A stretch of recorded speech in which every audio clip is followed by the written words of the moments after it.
My fellow Ambazonians, this is Dr. Ayaba. I have just been informed about an explosion in an amphitheater in Buea. First, I send my sympathy to the wounded students and my best wishes and speedy recovery to everyone who has been hurt. The blood of Ambazonians was spilled to have that university, which the authorities of Yaoundé have basically francophonized. Gilbert Folem was murdered in cold blood in that university, defending the values of the Anglo-Saxon university. Ebenezer Akwanga was expelled from that university, standing against the increase of tuition fees, which would have crippled many Ambazonian parents and make them unable to send their children to school. The university has been hijacked, and most of the authorities running the university are members of the executive committee of the ruling junta of Cameroon. I want to assure our people that our struggle for liberation is focused on undermining the ability of the regime of occupation to continue to perpetuate itself as the governing authority in our country, and to ensure that we cripple the military of that country from using impunity as a form of political rule.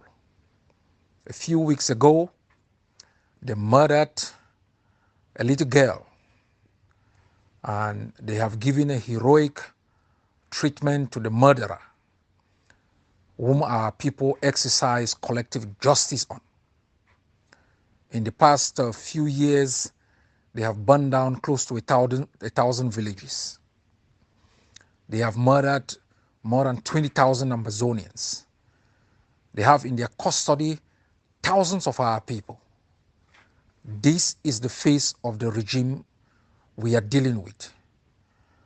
And we hold Cameroon responsible for the planting of the bomb in the amphitheater to divert international pressure and attention from its calamitous occupation of our homeland. We hold them responsible for wounding students, the same way we held them responsible for the murder of students in Kumba. The international community must continue to put pressure on Cameroon, not only to stop its genocidal policies in our country, but to commit to an internationally mediated discussion on the timetable of its withdrawal from our country. Ambazonians will continue to resist this occupation, and we will continue to deploy proportionate force, depending on the circumstances, to defend the territorial integrity of our country, protect the lives of our people, and ensure that we end the impunity of Cameroon in our country and usher in a democratic plurality that is going to protect the lives of our people, exploit our resources for the development of our communities.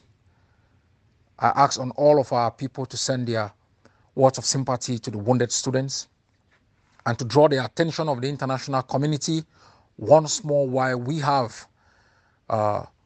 called for the cessation of schooling within Ambazonia until the security situation is amenable, and that discussions with Cameroon would also include security issues with respect to areas that we control and the expansion of the community schools under the jurisdiction of the Ambazonian Governing Council and other authorities in areas not under our control.